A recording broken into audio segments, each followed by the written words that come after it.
Hello, everyone, and welcome to this week's show. This is High Strangeness in the Liminal Abyss, and I am your show host, SHETAN NOIR. Now, on this week's show, I'm going to talk about something that I find very annoying because so many people insist on muddying the waters. And this is the topic of the distinction between dogman, skinwalkers, and wendigos.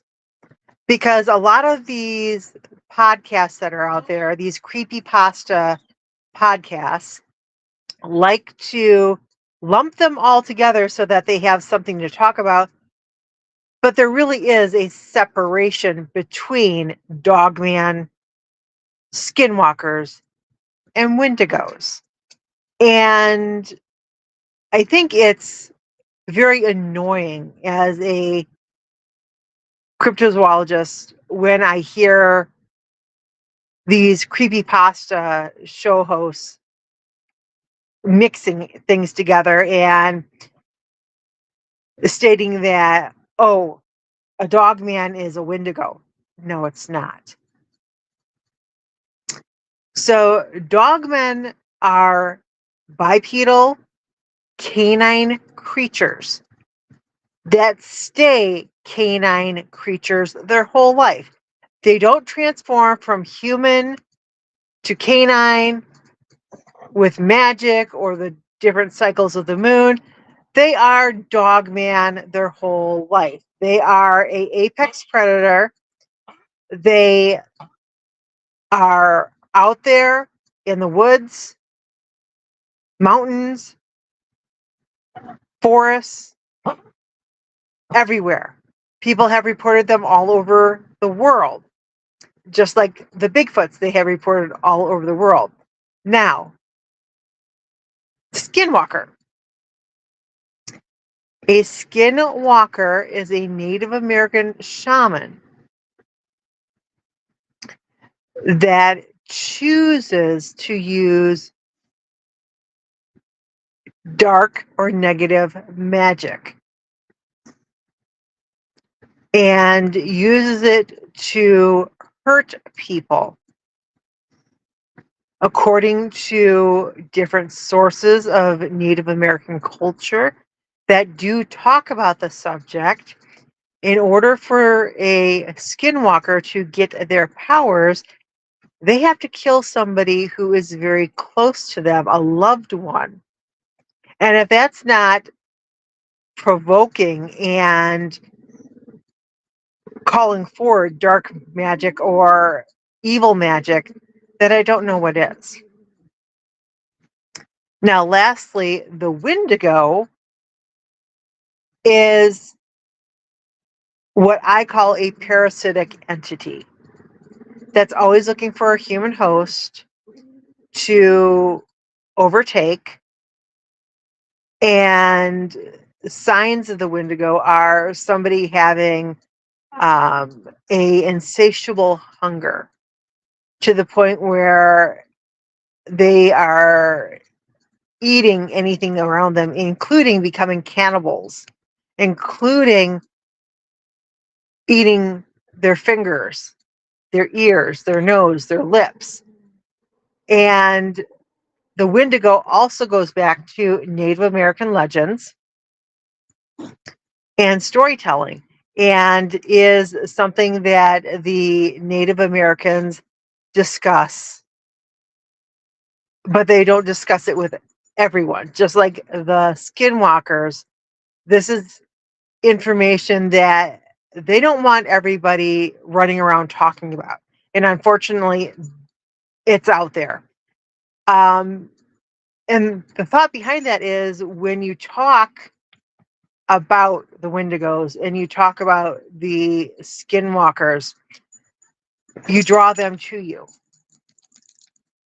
You're giving them strength by giving them energy. every time people talk about them, it gives them power. So that's why they don't like to talk about the Wendigos or the Skinwalkers very often. But the Dogman is a separate entity from these. Dogman is in some Native American legends, very few. But we have eyewitness sightings of Dogman creatures all around the world, not just on Native American reservations, but national forests, state parks, county roads, people's backyards, outskirts of cities, in the suburbs where maybe there's fields or woods nearby. And saying that a Dogman can become a Skinwalker or become a Wendigo, it's just confusing the matter. Just like a statement saying that, oh, Dogman are werewolves. No, werewolves are humans who transform into canines.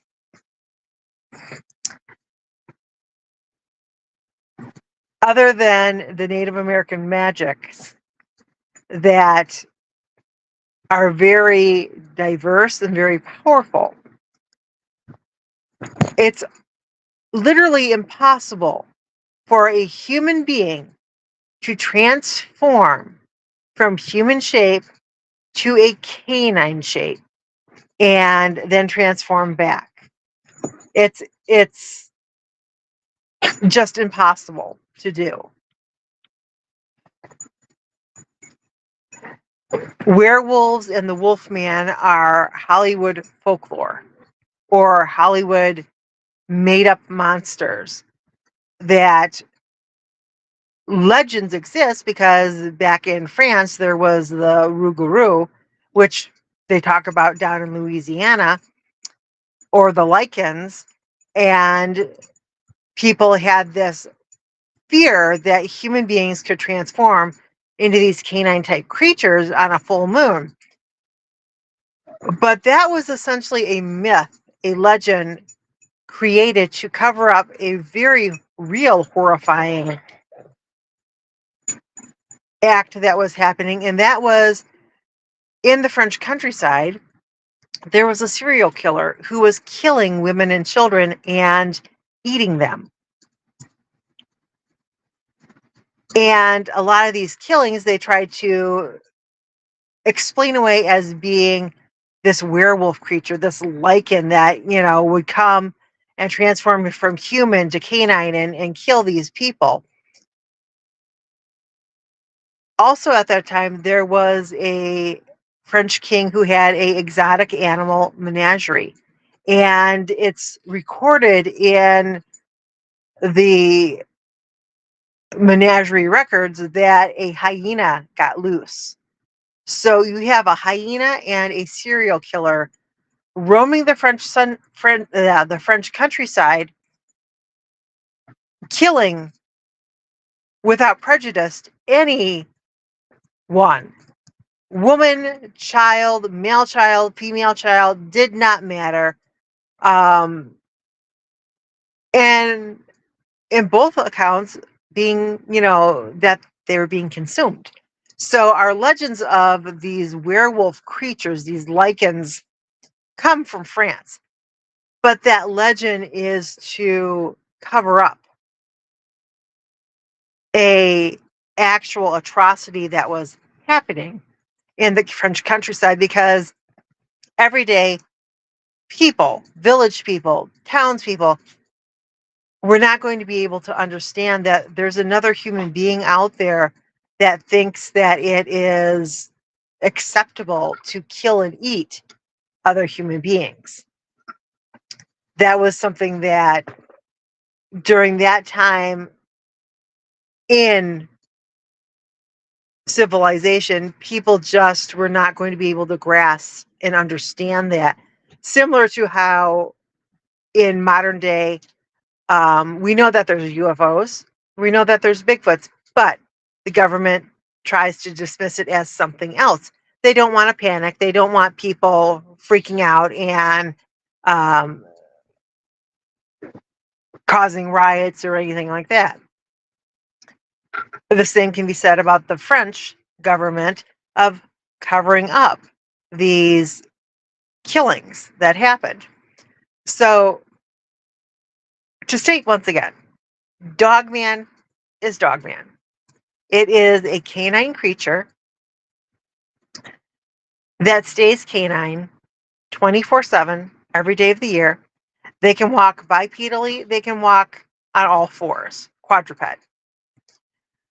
They might look like a coyote or a wolf or a large dog. And people see them all over the world.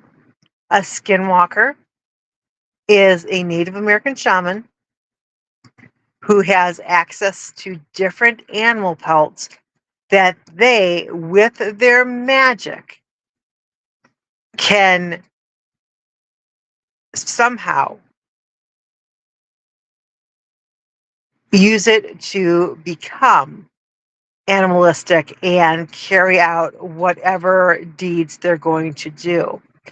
A Wendigo is a parasitic entity that tries to possess human beings in order to eat other human beings, whether that's their life force or their energy. Now, I've had people also say that Wendigos are demons and that they possess humans to gain access to other humans.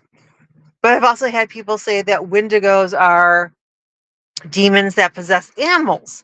And then those animals come into contact and possess human beings, as said Wendigos, which makes that very, very confusing. And until I hear more Native American elders or shamans coming out and talking about what they believe the Wendigo actually is and what they believe the Wendigo can do, other than being cannibalistic and being able to possess humans. Do they believe that it's a demon? Do they believe that it's animalistic? Do they believe that it's some type of entity like I do, that it's a parasitic entity? These are all questions that we need to respectfully ask the Native American tribes for an explanation of, and have them clarify things so that people are not taking bits and pieces of legends or creepypasta or false information that they find on the internet and running around telling people, oh no, this is what a dogman is, this is what a skinwalker is, this is what a Wendigo is. Wendigo can be a dogman that turns into Wendigo because it's possessed. No. I want to hear from actual Native American shamans about this and understand their beliefs and their knowledge of these creatures, because it's so